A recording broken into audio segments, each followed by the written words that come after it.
Hello, it's Gilly from Earth Realms Readings and welcome to part 2 of my show and tell with my divination tools. I filmed yesterday some tarot cards and oracle cards and put that up on YouTube for you to see, and today I'm going to film the other type of divination tools I have, which are the non-card variety. So I'm just going to set this tripod down and we will begin. So the first one I tend to use in necromantic work or ancestral work. Excuse me, I don't use it very often, but I do use it, and this is a black mirror, and as you can see it's very reflective, and I use that usually when it's dark, and I tend to set a little candle in front of it. I do have a YouTube video where you will see this in action under the Let's Talk About Ghosts series, and if you look on that playlist you will see this mirror in action. But I do use this, it's very effective.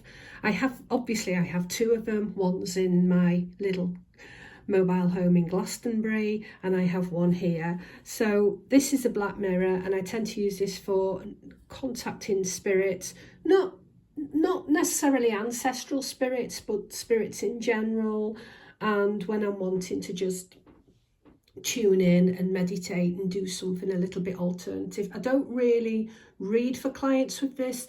This is more for my own personal use. So it's a black mirror. I was gifted this, but you can make them. You can just buy a photo frame, and you could either paint the glass on one side and then insert the glass paint side down facing into the frame, or you could buy some really black card and put that into the back of the frame and then obviously mount the frame. So they're easy to make. So that's one. The next one I'm going to show you, I do offer client readings with this, and I've been reading on and off doing this type of divination for a long time. I inherited this gift from my great aunt, who also read this way, and this is tasseomancy or tea leaf reading.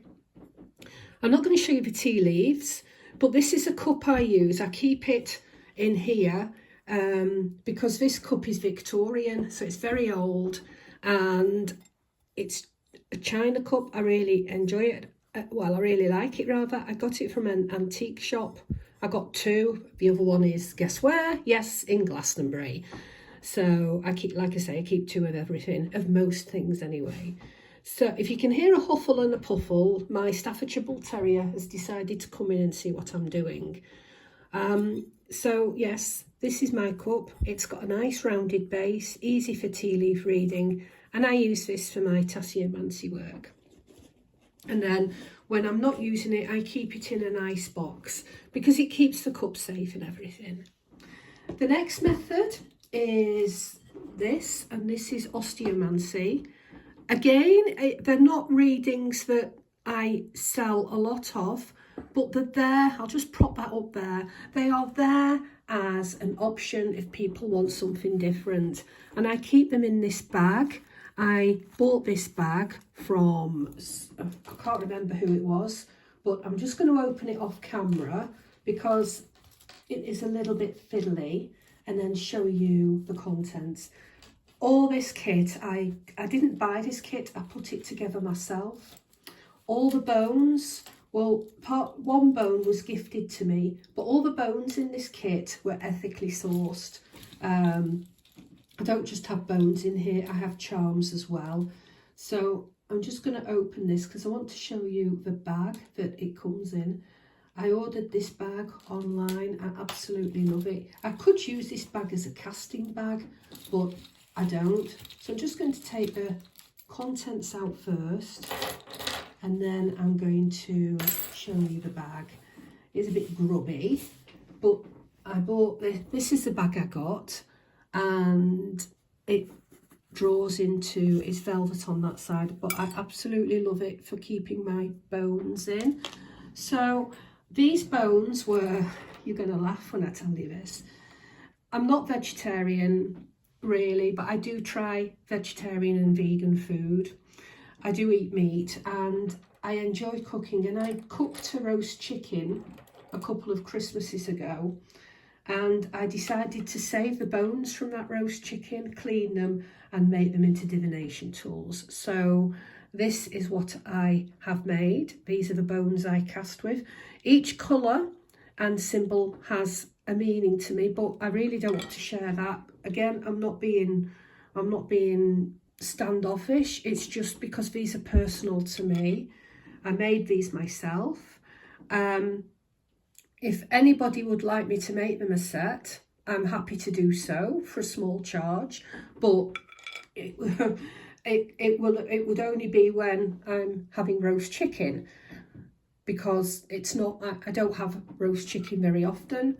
But yeah, so these are the bones that I've made from that roast chicken, and then it means as well that the chicken I ate is also honoured, if that makes sense. This bone was gifted to me. Now this bone is not native to the UK. It's they call it a coon dog bone. It's a baculum. It's a raccoon. Is it called a penis bone or something? It's a raccoon. I think it's a penis bone, but I know it's called a baculum. So that's that, and I use that as the significator. Then I have some charms. This is a bullet. It was a bullet that was from my late father's collection, because he was in the army when he was a young man. So I think it came from there, and I put that in as a charm. So it's kind of a cowrie shell. I use a sign for infinity, a very old coin, really is old. I don't know where. I think it again was in my father's collection. I think that's Queen Victoria on there. Do you know? I think that's Queen Victoria. It looks like Queen Victoria on there. So that is about 150 years old, that coin, but it goes in there. And then I have a few charms I use in here. And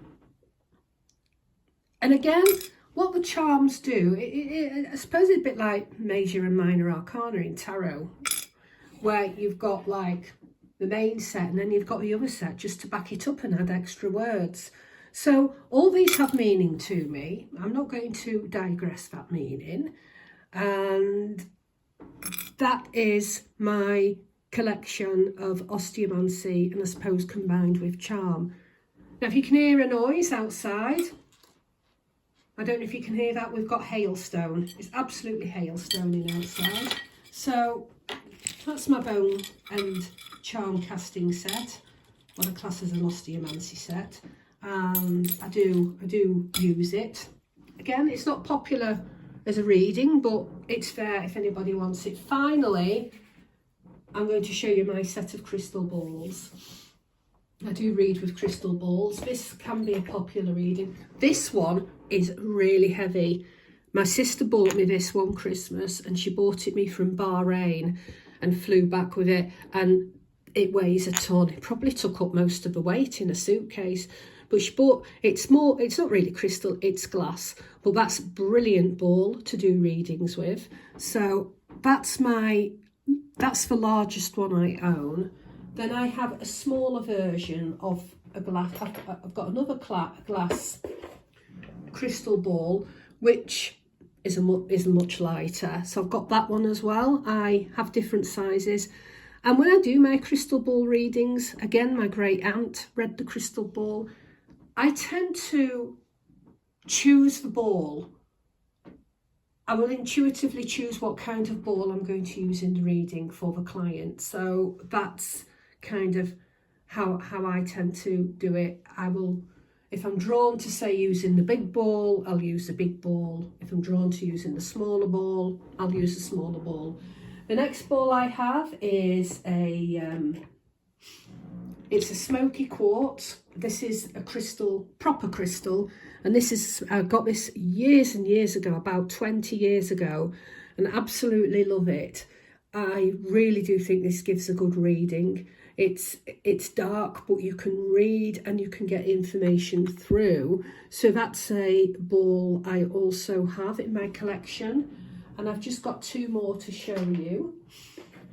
Again, I have a crystal ball which is made from proper crystal. This is selenite, and I got this in a mind, body, spirit shop where I used to give readings, and it was on sale, so I bought that, and I do read with that. It gives very gentle readings, really gentle readings, and I would tend to use the selenite crystal ball in healing type of readings, really. And then the final one is, it's like a massive marble, but it is absolutely gorgeous. My late husband, we used to live in a cottage in Cumbria, and my husband, late husband rather, was a keen gardener, grew his own veg and everything. And when he was digging a veg patch, he found this, washed it, cleaned it, and said, here you go, I thought you could use this to do your readings with. And I've had this ever since. It's glass, it's maybe been heat treated, looks like it's been heat treated, looks a bit like rainbow hematite, but it isn't. So I do use this one as well as for crystal ball readings. So there you have it. That's my non-card divination tools. So I hope you've enjoyed this little video, and I'd like to thank you for watching, and blessed be.